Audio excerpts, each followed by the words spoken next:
이 두 학자의 기본적인 입장은 사형제도가 범죄 억제력이 있다고 주장하는 경제학자들의 연구를 잘 살펴보면 뭔가 반복론적으로 오류를 범하고 있다는 겁니다. 표본을 선택하든지 변수를 선택하든지 할 때 이런 것들이 자신들의 그런 어떤 일부러 그렇게 하진 않겠지만 뭔가 그 오차 범위를 줄이는데, 저는 통계 잘못입니다. 오차 범위를 줄이는데 굉장히 철저하지 못하다든지 그런 반복론적 오류를 범하고 있다는 지적하기 시작했어요. 이렇게 법경제학적인 그런 서로 논의가 진행되는 중에 정치계의 입법, 미국의 입법 정치에서는 어떤 움직임이 있습니까? 사페이를 보시면 먼저 일리노이주 보면은 2000년도에 그 일리노이주의 주지사가 일리노이주에서 사형을 이제 더 이상 집행하지 말자. 사형제도 아직 폐지하면 아니에요. 사형을 집행하지 말자 그랬어요.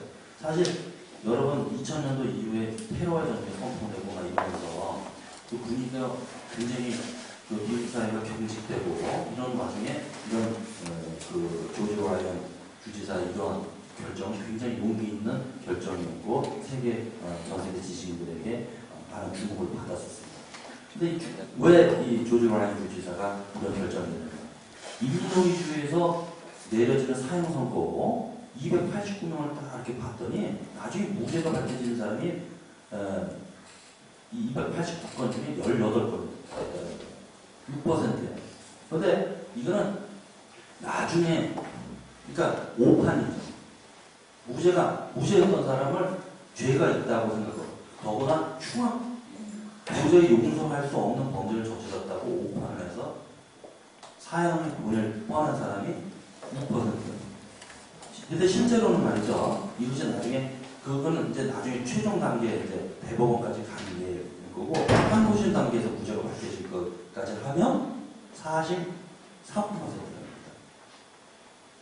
그러니까는, 우리가 마땅히 사형에 처해된다고 믿었던 사람도 어떻게 보면 실제로는 아무 죄가 없거나 아니면 죄가 그 정도에 이르지는 않거나 했다는 것을 알 수 있었다는 거죠. 이런 과정을 어떻게 사형을 함부로 하겠느냐. 저 사람이 정말 죄가 있는지 없는지를 확정할 수가 없는데, 확신할 수가 없는데.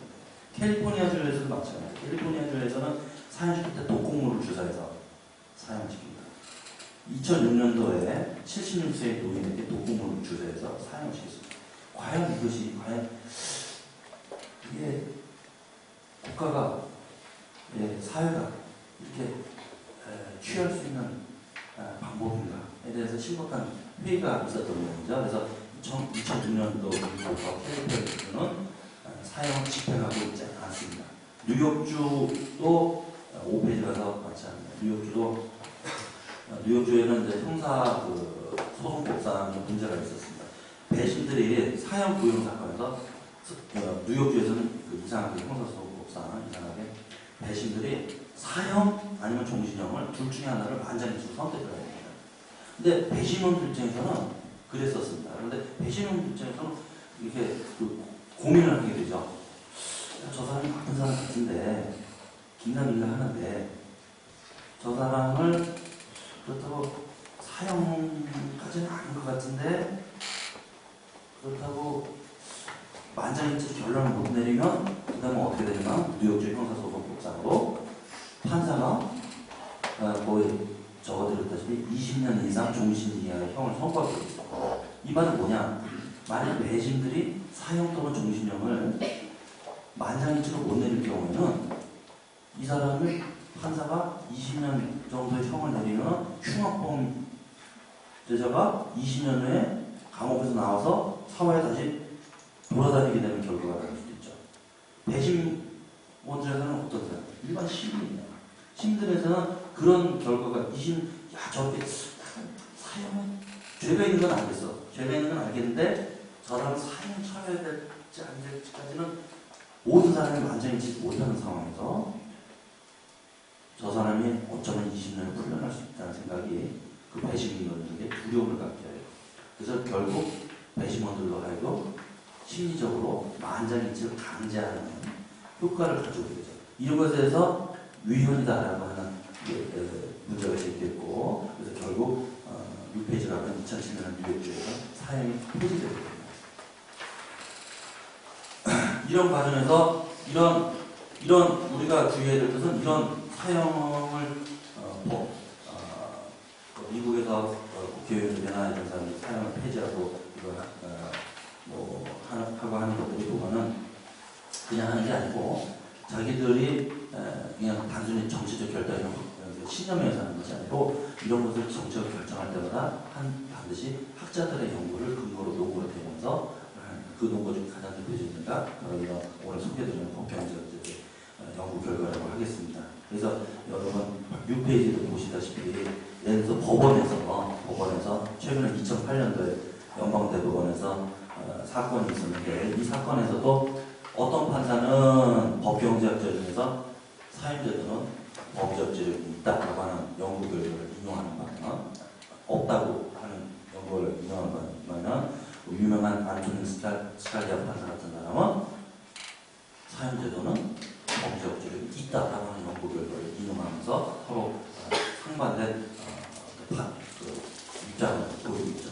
그러니까 이런 것들이 여전히 미국에서 2008년도 기준 35개 주는 사형제도를 여전히 유지하고 있고 15개를 폐지하고 있는 상황에서 또 사법부에서 이런 것들이 병행한 이런 두 가지 상반된 입장의 병행된 중에 또 법경제학들의 또 그 각각의 입장에서 또 여러 가지 계속된 그 각각의 입법적 정치적 입장을 뒷받침하는 각 연구들이 계속되고 있죠.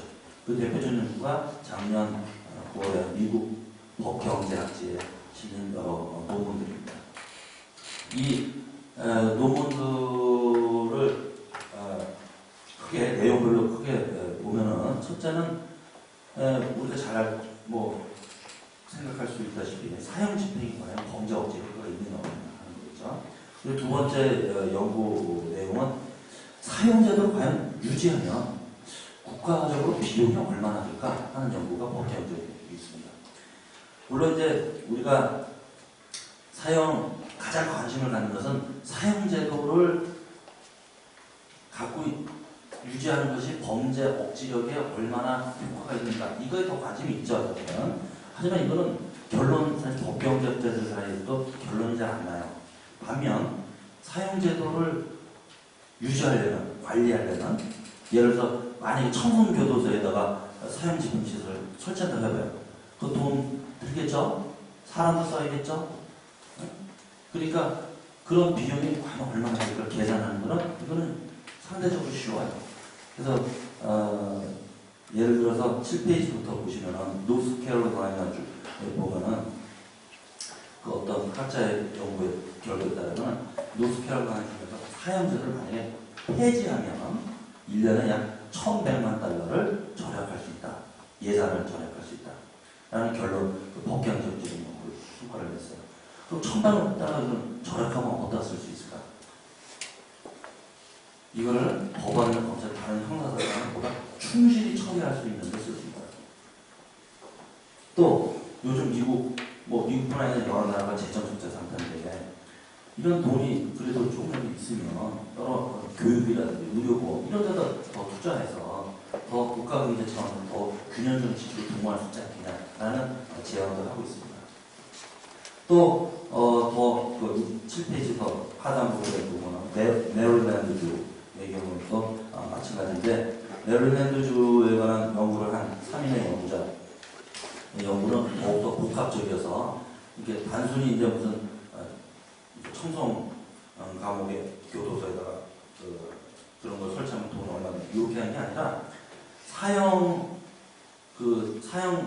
사건 그 사람의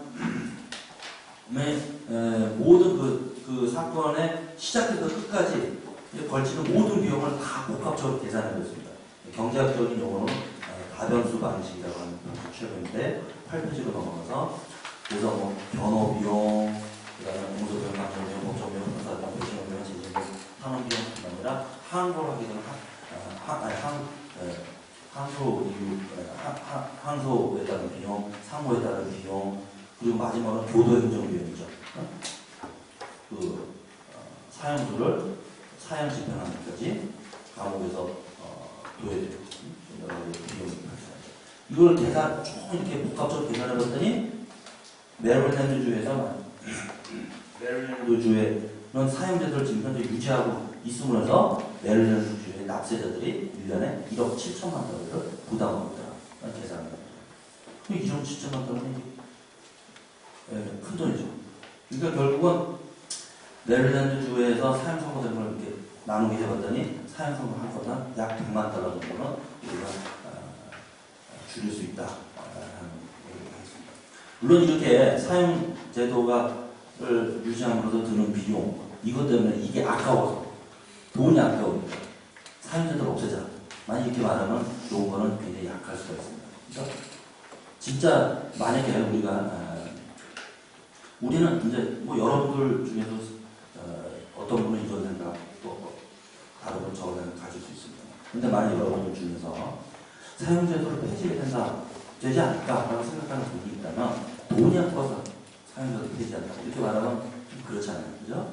오히려 그 사형제도가 범죄 억지력을 갖고 있다고 하는 위화론을 펼치는 사람들의 논거가 갖고 있는 취약성, 방법론적인 오류를 지적하는 것이 오히려 더 강력한 주장이 될 수 있겠죠. 그래서 8페이지 그 하단서부터 나오는 연구들이 바로 그런 겁니다.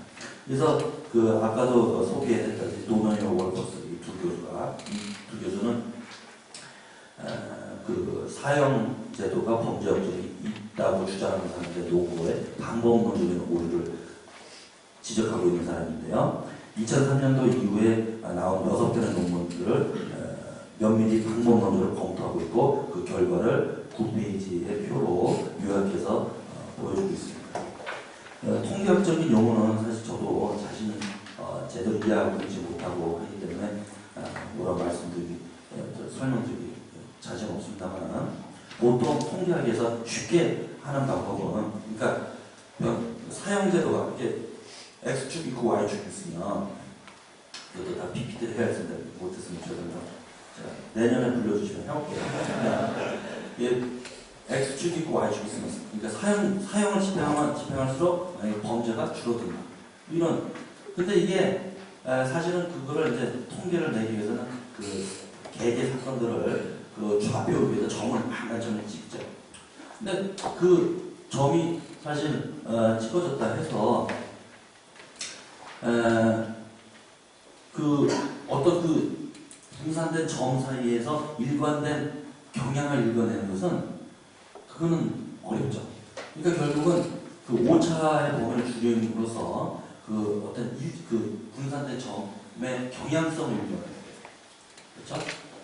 그 방법으로 보통 취하는 방식이 9페이지 이제 밑에서 보여드렸죠. 보통 최소 제곱 추정치라는 방법입니다. 근데 도나이와 월퍼스 교수는 이 방법이 갖고 있는 어떤 방법론적인 취약성을 지적하면서 이거보다는 오히려 10페이지로 넘어가서 2단계 최소 제곱 모델을 써야 된다. 즉 변수 이거는 간단히 말씀드립니다. 만약에 여러분 이제 1차 함수가 있다면 y는 ax 플러스 b 뭐 이런 식으로 된다 쳐봐요. 근데 우리는 보통 y는 ax 플러스 b라고 할 때 x라고 하는 변수는 변동이 없다고 보통 생각하기 쉬워요. 그러나 우리가 왜 2단계로 이거를 해야 되냐면 x라고 하는 변수도 사실은 또 하나의 함수가 될 수가 있어요. 그러니까 그거를 2단계로 그 오차를 범위를 그러니까 최소화하지 않으면은 이거를 경향성을 엄밀하게 읽어내는데 문제가 생긴다.